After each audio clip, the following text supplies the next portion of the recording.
Hello and welcome to episode 374 of AvTalk. I am Ian Petchnick here, as always, with Jason Rabinowitz. Hello, Ian. What's going on in apparently very rainy Chicago? Oh, it was very, very wet. It's summer. And it's summer. Yeah, the thunderstorms are moving through. Unfortunately, the thunderstorms thundered into my house a little bit. So our recording today was delayed by me mopping up. Ground delay program issued at ground delay, exactly, both at the airport and in my house. So the Flight Radar 24 North American office is now a bit drier, thankfully. But it's summer in Chicago, so these things happen. There's trees down around the neighborhood, so it was pretty windy. And O'Hare shut down for a bit. I screenshotted the METAR at the time of windiest. What did it say? Just don't bother? Well, it was 5 lines long. and yes, basically said don't bother. Let's see. Winds 250 at 26, gust 45. Oh, that's visibility half a statute mile. Runway. The RVR on the departure runway was thunderstorms. Broken clouds at ground level. Broken clouds just above ground level. Overcast at 1,000 feet. So yeah, it got real dark real quick, and the wind was whipping. I feel like the METAR reports you see don't often capture the true in-the-moment intensity and scariness of some of these thunderstorms, because it's a capture of an exact moment in time of what the weather was for that exact moment, and it could calm down, it could intensify, but really hard to capture what's going on the field in alphanumeric nonsense. Yeah, I think that's a really good point. And we see this especially when things get really bad. Sometimes the weather stations just go, nah. Is O'Hare like JFK, where forever and always, as long as I've been doing this, there's always a dollar sign at the end of it that indicates some data above may be inaccurate, followed by 3 exclamation points. So something's broken. You don't know what. Well, we don't have 3 exclamation points.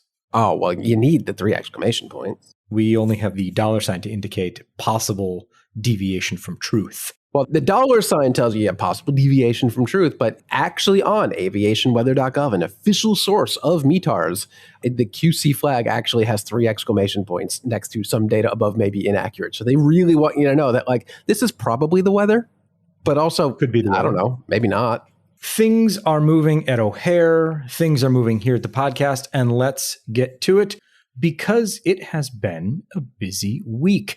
We begin with bad news, unfortunately. We always do. Generally, yeah, we do. But this time, thankfully, well, unfortunately, people got hurt, but thankfully not very seriously, as far as we know at the moment. But a Lufthansa Boeing 787-9 was preparing to depart Frankfurt for Los Angeles when at the gate, the nose gear decided it would no longer be extended. It opted out. It opted out of extension. It became retracted. We don't know yet why the gear retracted, collapsed, folded, whatever you want to use at the moment, because we don't know exactly what happened yet. This was Delta Alpha Bravo Papa Quebec, and it was positioned at stand A15, preparing for flight LH450 to Los Angeles. There were ground crew and flight crew on board the aircraft at the time of the incident. Lufthansa says that several people sustained minor injuries and at least 2 people sustained serious injuries, and multiple people were taken to the hospital for evaluation. The aircraft sustained significant damage to the nose area as well as some other areas. Thankfully, as far as extremely, extremely expensive and difficult repairs, the front door seems to have been closed. The L1 door that was nice. At the jet bridge appears to have been closed. Yeah, there's a couple other interesting points here. The extended video shows, most of the videos people have seen, and we even have in the blog, only show the immediate moments before the gear collapsed. But the longer version of the video actually shows the doors opening up before the nose wheel retracts into the bay, indicating that for whatever reason, whether it was commanded to retract the nose gear or whatever else, it wasn't just that the gear gave out and collapsed into the wheel well. It seems to have been doing the normal thing, the normal actuation that the nose gear does, which is very, very interesting, whether that was due to some maintenance procedure that was going on or whatever other reason. It wasn't simply that the nose gear gave out. It looks like it was commanded to or either decided to do it for whatever reason. And Ian, you speak of, thankfully, the damage could be worse. And as John Ostrower points out on Blue Sky or wherever, thankfully, the folks at Boeing designed the 787 with, and I'm sure other aircraft, with this in mind, so that if the nose gear gives out, the face of the nose of the aircraft hits the ground. But thankfully, there is enough clearance that the very precious engines do not hit the ground or do so very, very, very gently. Exactly. Yeah. The way that the 787-9 and other aircraft generally hit the ground when this happens, it does leave clearance for the engine nacelles to not hit the ground. As Jason notes, the gear doors opened. The main gear doors also opened. Ah, I did not see that. Yeah, so the first pictures show us with the main gear door open. So it is possible that this was part of a maintenance action or something like that. We just don't yet know. So there's definitely an ongoing investigation here. The German investigators are looking to see what happened, how it happened, and then we will bring you more as we get a preliminary report, hopefully sometime soon. Yes. But for now, Lufthansa is down one 787. Quite new 787. Yes, this is less than a year old, but they did just take delivery of a new 787 this week. So I guess one out, one in. Maybe? Sure, not ideal for fleet planning or schedule delivery at the very beginning of the summer season, but Lufthansa's got some experience with this. It's not the first time it's happened before. Way back when in 2017, Lufthansa 747-400 did the same thing at Frankfurt, too. Not quite sure if it was the same exact gate. Apparently, this happened at gate A23 back in the day on preparing for a flight to Delhi. But apparently, there was a malfunction of the lever mechanism with the safety bar in conjunction with the ground block pin, and this left the GLP in an inserted position in an unlocked state, and, well, the same exact thing happened. So, happened before, it'll happen again, but do we know what gate this happened at, this most recent one? Because that would be a real weird coincidence. Not the same, close, but not the same gate. This is Alpha 15. Oh, so close. This time around. But to Jason's point about what happened with the 747, the nose gear pin, this was an issue with the 787. Again, we don't know. We have no it's information. The same issue this time. We have no information one way or the other. But for a holistic context, the 787 has two holes on the nose landing gear. One of those holes is the lockout pin so that the nose gear cannot retract. One of them does not lock out the nose gear. Oh. They're next to each other. And in a previous incident, somebody put the pin in the wrong hole and the nose gear was able to retract on the ground. Well, Boeing put out a service bulletin, and airlines have been in the process of basically plugging the other hole. What does the other hole do? It's just a hole. It doesn't do anything. It's just the design of the gear. And in this case, this particular incident, we don't know if that played any role here at all. This was a brand new or almost brand new aircraft. So it stands to reason in my mind, and again, we don't know, but it stands to reason in my mind that this is something that Boeing, after telling other operators to take care of this years ago, would have already taken care of this on new build aircraft. So we'll wait to learn more exactly the sequence of events of what happened and how it happened. But there's some context about why Lufthansa is missing one of its 787s in action for the foreseeable future. Probably a while. But you know what? If you wait maybe even just 30 days, somebody's probably going to issue a preliminary report. And that's just what the NTSB did with the Newark United 767-400. Wishful thinking? Wishful thinking, yeah. Freudian slip or wishful thinking? I don't know. Oh, Either one. From the 747 from Lufthansa back in the day. No, we're talking about the United 767-400 that found its way to impacting a light pole on the New Jersey Turnpike just outside of Newark. We now have the preliminary report, and we now know, for a matter of fact, it would seem that the aircraft did not hit the the truck. I kind of suspected this from the very moment we saw it because it just didn't look quite right. But what happened was the NTSB confirms that the plane did hit a light pole, and subsequently that light pole hit the truck. The aircraft continued on, as we know, landed safely, went to the gate where the pilots did a walk around and said, what the heck happened here? So now we know plane did not hit truck, but it came damn close. It came very, very close.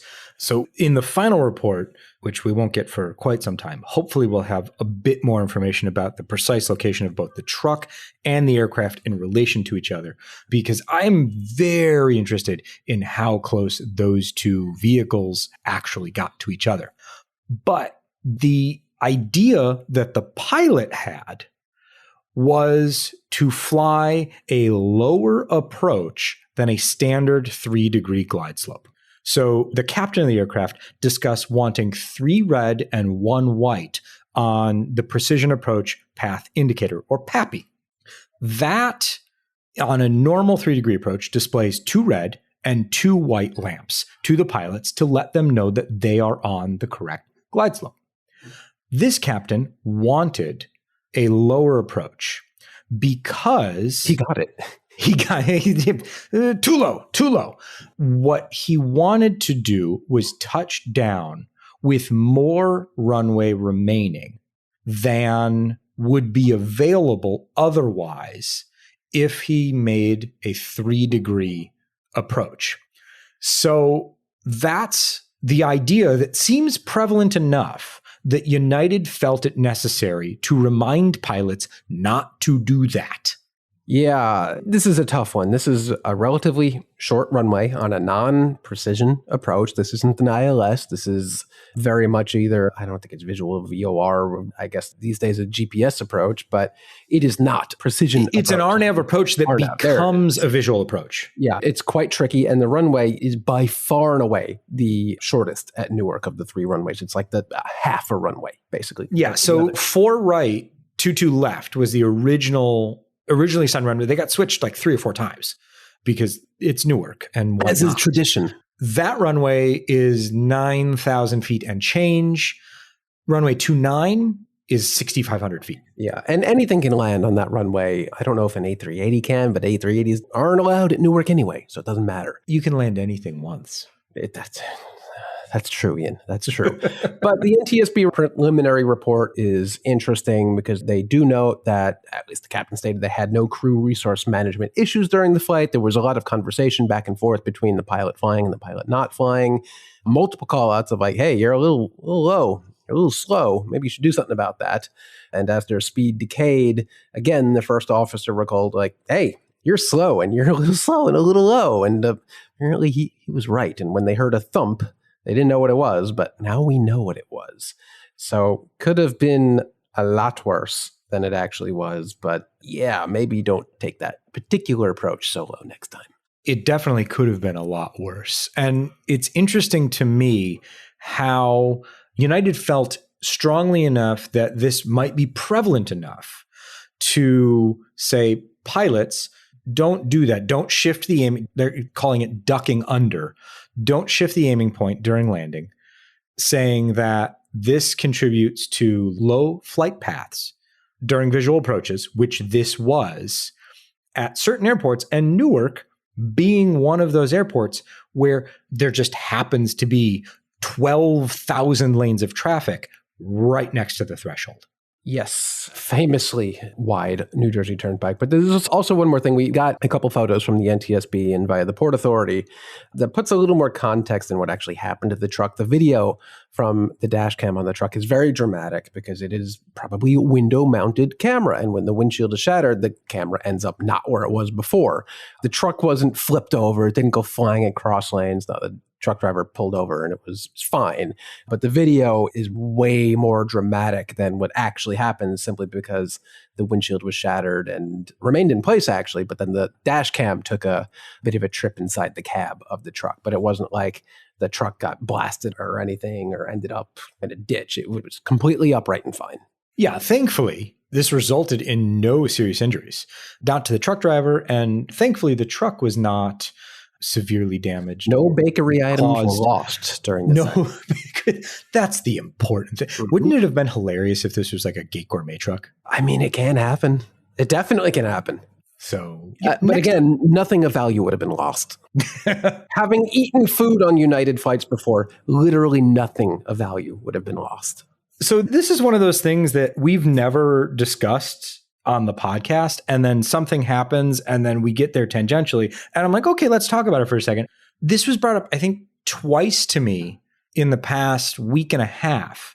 There's a sign on some of the Gate Gourmet trucks that makes people take a second look at them. Is it the regulated garbage one? It's the regulated garbage sign. I knew you were going there. Any airline catering provider, whether it's Gate Gourmet, Doe & Co., what have you, some of the trucks have a sign on them that says regulated garbage. In most countries, all of the garbage that comes off of an international flight gets recycled as your next meal outbound. No, that's not. No. It's incinerated because they don't know where it's been. They don't know what you're bringing into the country. It's the same reason you can't bring fresh fruits and vegetables and things like that to another country without a whole lot of paperwork. And they have signs on those trucks that say regulated garbage so that that information is communicated and so that they know they can go certain places and remove that garbage and things like that. But it's always very interesting. What you're getting at is you should never be afraid to ask for seconds on board a flight because they're just going to burn the leftovers anyway. That's true. Yeah. I mean, I think that's a great takeaway from this. Yes. Always ask for seconds. They will most likely say yes. I mean, the flight crew is probably going to be upset because they actually eat the leftovers. But whatever's the leftovers, then it finds its way to a fire pit. Yeah, then you can have that. Jason, this is not the story I expected we would be talking about this week because I didn't think that this I didn't think it was possible in a country could happen like this. No. But as it turns out, Captain Jeffrey Wall, who is now a retired and under arrest Air Canada captain, is being charged with fraud and forgery because he didn't have the right pilot's license to operate Air Canada flights. And never did. This is some real Pakistan stuff right here. Years ago, what was it, 2020, 2021, where we saw a massive operation in Pakistan to figure out, hey, are the pilots flying for this? To be clear, airline? this is just one guy. Just one guy. I guess that we know about, but just one guy. However, this came about apparently as an investigation called Project Icarus, which is just a fantastic name. If you're not familiar, Icarus is, long story short, guy flew too close to the sun and burned up or whatever. So in this case, this pilot flew too close to the sun for apparently 17 years. No big deal without the correct license. And only at some point did someone... Actually, Ian, you explained to me before we started recording what happens, basically, and what happened. From my understanding, based on the charging document and the press conference that the Peel police had, this all started because of a random check where Transport Canada, like the FAA or EASA or whoever is the regulator of that country, visits with pilots and says, we would like to see your documentation just to make sure that all your licensure is in order, just to make sure that your medical's here, everything's good to go, you are who you say you are, just making sure the system's working as designed. And he presented evidence of licensure and all of these things, and the folks said, that doesn't look quite right. Sir, this is a fruit roll-up, not your license. Can you please provide your license? And this is just a piece of paper that says, I can fly any plane I want. Yeah, to be clear, he did have some sort of license, an ATC. So he was a military pilot. Or a CPL. And had a CPL. So he was a military pilot and then had a CPL. He did not have an air transport pilot's license that offered or enabled him to operate flights that carried passengers on an airline. Which is crazy. Not have that. Crazy how over a decade, almost 2 decades, that this guy was able to fly 767s, 777s, 787s. Like, these are not fly under the radar aircraft. This guy is flying all over the world, and at no point during his career, until the very end of the career, did anyone ask, to see He's retired. the actual license. He's retired. Nuts. Like, you would think at some point in a career that long, it would happen incidentally, like renewing your health checks and all that and going through recurrent training. Nope. Never happened, apparently. Or if it did happen, nobody looked close enough. Yeah. So he's accused of fraud and forgery. Not that he was just flying with the wrong license, that somehow wasn't caught. He apparently doctored a license so that he would appear to have an ATPL. Air Canada, for its part, says that at no time, and I'll say what they say and then we'll talk about that. Air Canada says that no time was safety compromised because pilots go through recurrent training every 6 months. True, I but guess. With an asterisk, I guess. Yeah, I mean, this person definitely did have not just recurrent training, but new training. If he moved up the ranks from the 7.6 to the 7.8 and the 777 and then the 7.8, like, there is a lot of training involved in gaining those type certificates. So yes, but also, I mean, you kind of want all your pilots to be fully licensed correctly and not fakely, I guess, in this case. Yeah. Makes you wonder, who else out there? Is Project Icarus just for this one guy, or was it for multiple pilots? I don't know, or multiple airlines. Who knows? We'll have to wait and see what else comes, but hopefully we don't hear anything about this. Hopefully nothing. Hopefully it's just the Peel Police really leaning into the naming of criminal investigations. I can't blame them. It's a pretty good one. Yeah. You know, there were a couple meetings about that, and they debated it. And what are we going to call this investigation? Icarus sounds good. Exactly. So, yeah, he's been charged with fraud, uttering forged documents, possession of a counterfeit mark, and public mischief. Oh, public mischief. Okay. Public mischief. I feel like they're just throwing whatever out there and see what sticks. There you go. A time-honored tradition. Let's switch gears completely and talk about something that is very, very cool. Okay. NASA's X-59 quiet supersonic aircraft made its first supersonic flight on the 5th of June and made its second supersonic flight today, Wednesday, the 10th of June. The first flight passed Mach 1 and reached a top speed of Mach 1.1 at 43,400 feet. Soon, the aircraft will begin targeting a top speed of Mach 1.4 at 55,000 feet. Once they're comfortable at that altitude and speed, the aircraft, and this is where it gets real fun, the aircraft will begin doing quote unquote community flights. Those will be flights over populated areas that NASA will then survey to say, hey, did you hear the supersonic plane? I was kind of hoping community flights would be inviting the community. Wouldn't that be fun? Unfortunately, it's a one-seater. So you would have to become a NASA pilot, go through years of training, a rigorous qualification program, and then somehow also be able to fly the plane. And you've got like a year to do it. I can't just fake all those credentials because I'll get caught by Project Icarus. Exactly. And then you'll be charged with public mischief. I don't need any of that. But the community flights and the surveys, I feel like, are going to be very, very, very different than what happened back in the 60s and 70s with the run-up to the Concorde, because I feel like the environment is just a hell of a lot noisier than it was back then between people with very souped up, very annoying, purposely modified cars that make all sorts of noise. It sounds like it's going to kill you, but it's really just some guy who modified his exhaust to be as loud and as obnoxious as possible. I feel like that didn't really exist back then. So people are just kind of, I don't know, they tune out nonsense like this, but a sonic boom is pretty damn loud. Well, the idea here is that it's a sonic thud. Exactly. The idea here is that you'll feel possibly a sonic thud. The X-59 is projected to have a 75 perceived decibel noise level, whereas the Concorde was at 110. That is a big difference, because remember, that's like exponential. It's a logarithmic scale. So much, much, much different. It'll be very interesting to see. I don't know exactly how they're doing the community flights, whether they're doing the flights, because I feel like telling people ahead of time when these things are going to happen and then going to survey them. They'll be looking out for it, yeah.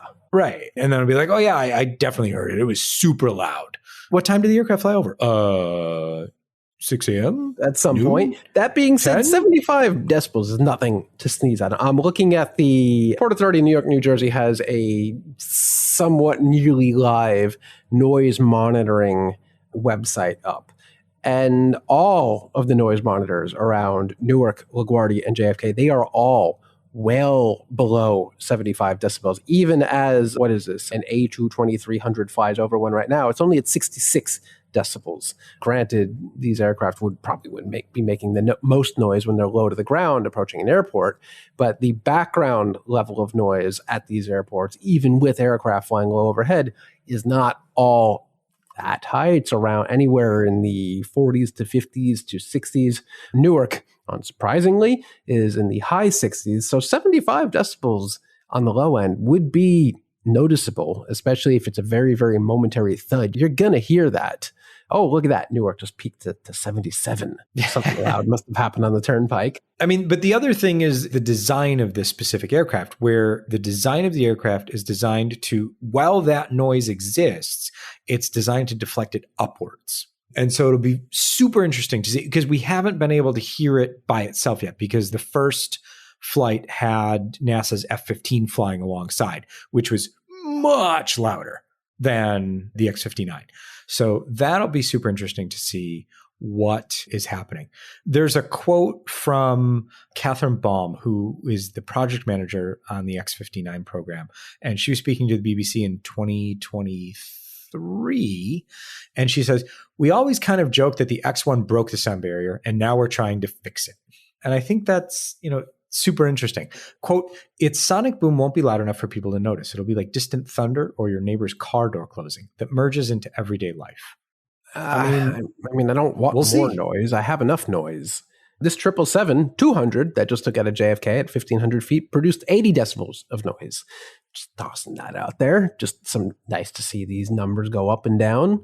But I guess if these things are flying, I don't think they will ever fly nearly in any of the numbers that Boom Supersonic or any of the other manufacturers would like you to believe. So it's probably not going to be the biggest deal, but if you happen to be living under a flight path that these would take, you're probably going to notice it, even if it is a thud. But very interesting to see what the result of these, what do they call it? Community flights. Community flights. Yeah, exactly. All right, let's shift gears to Rio mostly and cover some of the IATA annual general meeting news. The IATA annual general meeting is exactly what it sounds like. It's an annual general meeting that takes place wherever IATA decides to hold it. This year it was Rio. Next year it's back to China, I believe, and everybody's there. Airlines, organizations, OEMs, everybody goes. Not everyone, Ian. We're not there. Fair. That's fair, right? Not everyone. Not everyone. Well, okay, our good friend of the podcast, Ed Russell, is there. Maybe we'll have him on next week or the week after to talk about what he talked about. He was collecting news left and right. But we're going to go through some of the things that caught our eye, and then we'll talk about some orders and deliveries that have happened in the past month or so that are also noteworthy. So let's start with Southwest Airlines, because anytime Andrew Watterson talks, I always like to listen, if only because he's one of the people in the industry that I trust to tell it how it is. Yes. Whether it's good for Southwest or not, you're not going to get spin from Andrew. You're going to get, you'll get a little bit of spin, but any good advocate for their organization is going to do that. However, you'll always get, kind of what's actually happening. What is actually happening? Exactly. So for him to say that they're expecting to add the MAX 7 early next year, no earlier than 6 months after certification, so early next year. So Southwest seems to be on board with Boeing's target for this summer for certification of the MAX 7. They're going to bring the first batch of about 20 to 30 aircraft into the airline and begin service on special purpose flying. So those aircraft will be ETOPS certified. And if Southwest needs an ETOPS certified aircraft, Jason, where are they going? They are probably going to go to Hawaii, or maybe Iceland these days. I don't know. Who knows with Southwest? So definitely Hawaii. And the example that Watterson gave was these aircraft can go from the US West Coast to Hawaii, then they can bounce around the islands, and then they can come back to the West Coast. They have that capability. They have the right number of seats for that kind of flying, and they can really plug and play them into that special program. And they are desperately needed to replace Southwest's legacy 737-700s, which are getting a bit long in the tooth, and having flown on one just a couple months ago, desperately need to be put out of their misery. So after that first batch, then we'll start to see basically a one-for-one replacement of the 737-700s that are still in the fleet. Which is numerous, I think. How many do they have in their fleet? Let's see. Bringing it up right now. Loading, verifying your browser. They have got, 289 in the fleet right now, which is a lot. That's still the bulk of the Southwest fleet is 737-700s, only eclipsed for the MAX 8 at 319 now. Good for them. But This is nearly 300 737-700s that they've got to replace. I don't know how many Boeing has on the ground wherever, scattered across the Pacific Northwest, ready to go to replace these, but they need to hurry up. Southwest currently has 256 firm orders for the littlest MAX. So if they want to replace all of them, they're going to have to order some more. Let's head over to Boeing news, where Boeing says that they have received Type Inspection Authority 4B. So this is the last stage in Type Inspection Authority granted by the FAA. So we are moving much, much closer to the 777-9 becoming an actual airplane flown by actual airlines. First one for Lufthansa, flew for the second time this week. It's thought that Lufthansa is going to be the launch customer, but it may end up now Emirates. So we'll see. But hopefully we're still moving in the right direction. Does it feel more real this time to you? It feels much more real. I mean, the FAA does not grant Type Inspection Authority willy-nilly. And so for them to say, yes, you can move, basically 4B is the biggest, meatiest step until final certification. We've got, avionics is a huge component of this step. And it's one of the things that needs to go well for Boeing, and everything seems to be moving in that direction so that they can get to final certification and then start delivering this plane to airlines sooner rather than later. I hope so. As we talked about earlier, Lufthansa needs a new airplane. It's currently down a 787. So it could really use that 777-9. Though even if they were to induct it into their fleet tomorrow, they're not exactly going to take it and immediately launch it on flights to Delhi or New York. It's going to sit around on the ground for a little while and then do crew familiarization and then bop around Germany or Europe for a while. So even if they take it, it's still a pretty decently long road to full-fledged operation, which doesn't always go well, doesn't always go amazingly. New airplanes are hard, especially an actual new type for an airline.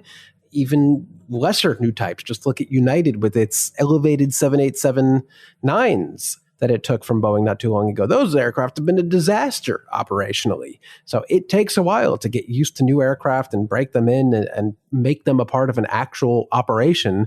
So that leads more credence to what Watterson said for Southwest, that even if we take them, it's going to be no earlier than 6 months after certification before we can actually do anything with them. Yeah. So, we're moving in the right direction. Things are looking the way they're supposed to now. Let's hope that continues. Hey, Jason. Yes. Remember all the talk over the past few years about sustainable aviation fuel? I know it rings a bell. It rings a bell. I've seen some airlines beg me to buy some for them. Exactly. And how sustainable aviation fuel was the key to decarbonizing aviation and reaching net zero targets, the industry target of net zero by 2050. That's like next Remember week. all that? Guess how much sustainable aviation fuel accounts for in 2026? 0.8%, I'm going to go with. It's almost like I wrote that down in the show notes. Wow. Look at that. Okay. Look at that. Willie Walsh, the outgoing IATA Director General and incoming CEO of Indigo Airlines, said the path to meeting 65% of our needs in 2050, which is the amount of sustainable aviation fuel that the aviation industry worldwide needs to be using by 2050 to reach carbon net zero. The path to meeting 65% of our needs in 2050 is growing more difficult with each year of ineffectively sequenced government policies, which is a long-winded way of saying governments aren't paying for it, and oil companies' manifest lack of interest. That just makes sense there. Yeah, when they're going to do whatever's best for them. None of this is surprising. Many people have been saying this for a long time.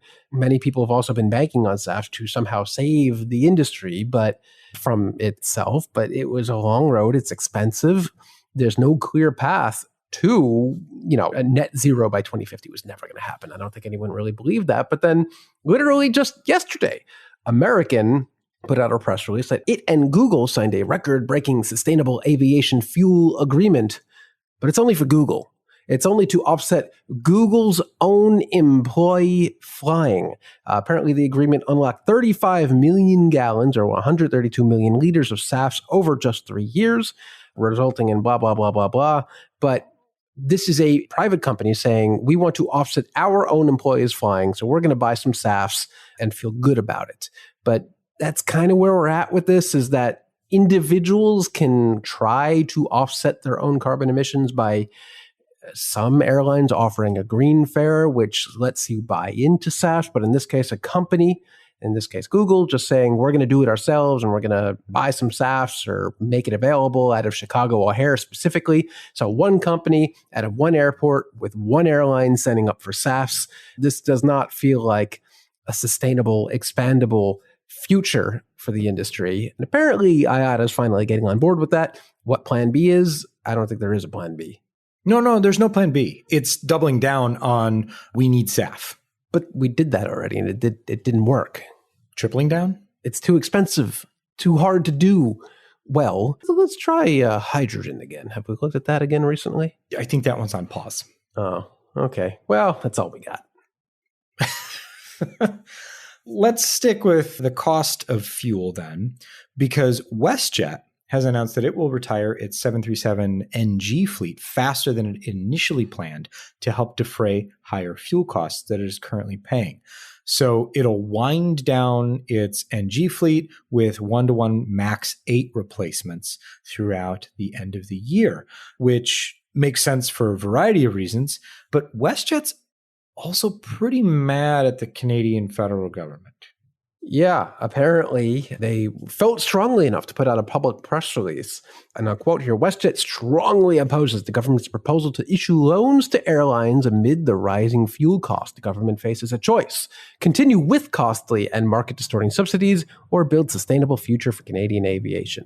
It goes on to say some stuff about COVID. The government lost $400 million in COVID blah, blah, blah, blah, airline loans.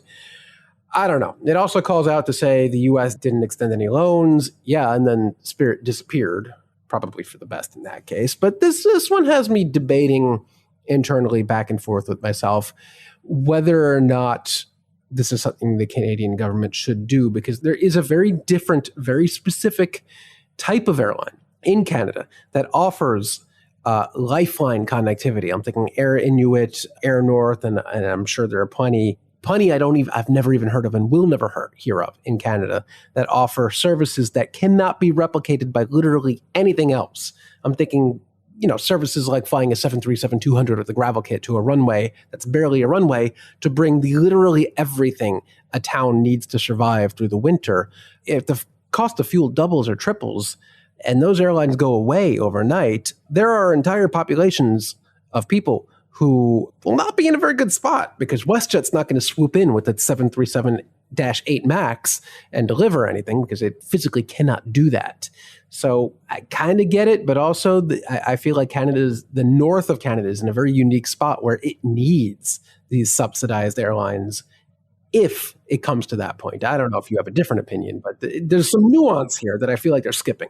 I think anytime WestJet is upset, you can just you can remove all of the other airlines except Air Canada from the equation. Basically. Or maybe Porter. I think if the Canadian government handed out just boxes of money to Air Tindy or Canadian North or Air North or nobody should blink an eye.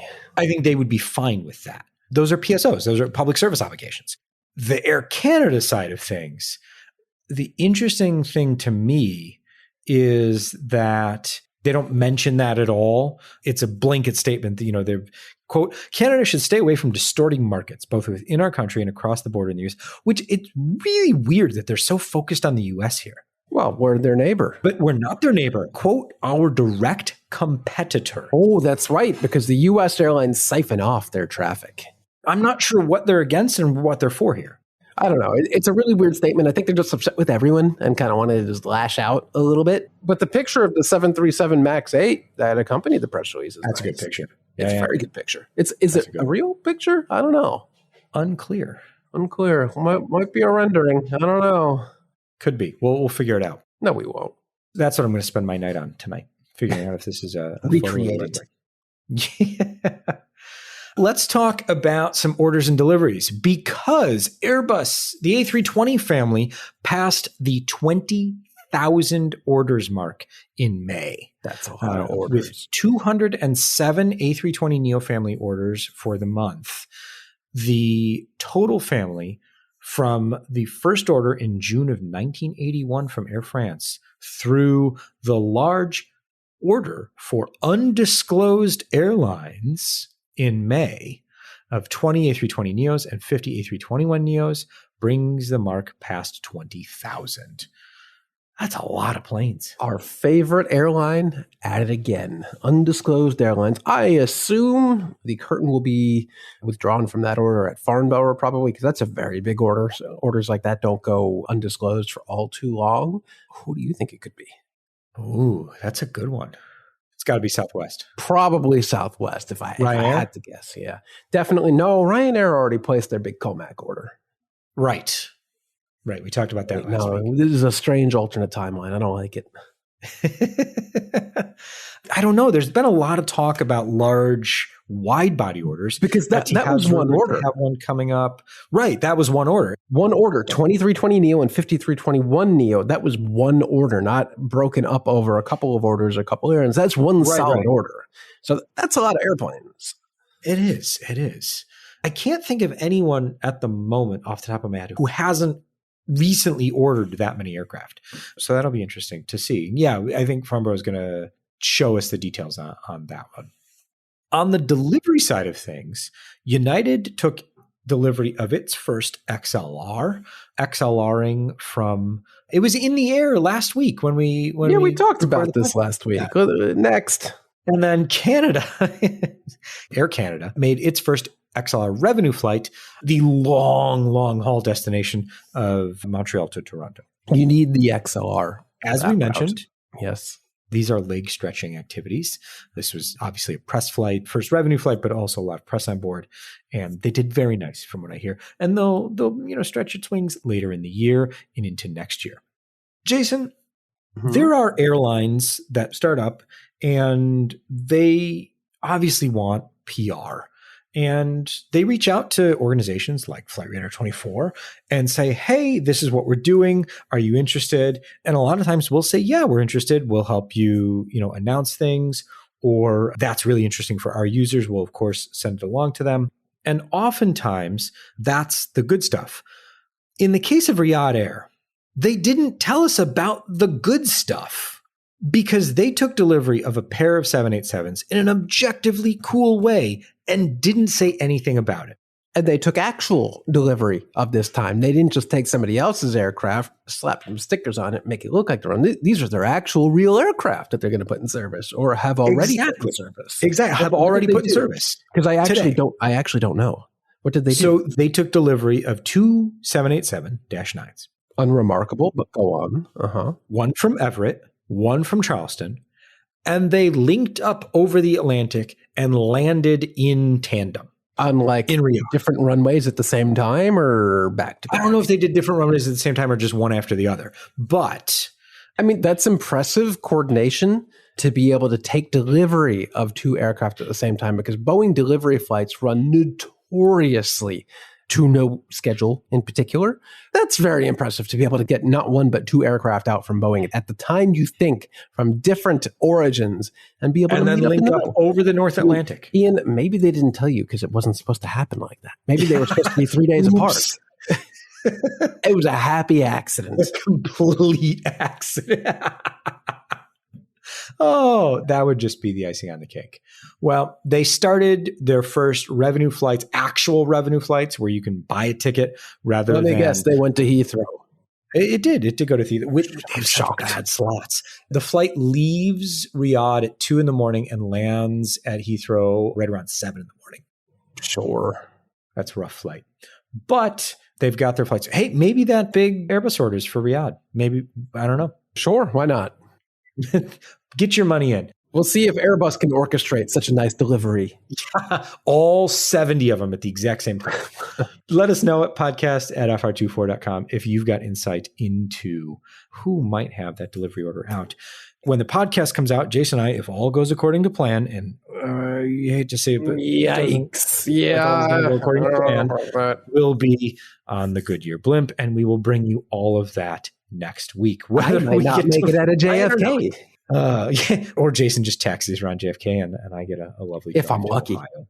Oh, boy. All right. Well, cross your fingers, cross your toes, cross all your things, wish us luck, and we will talk to you next week.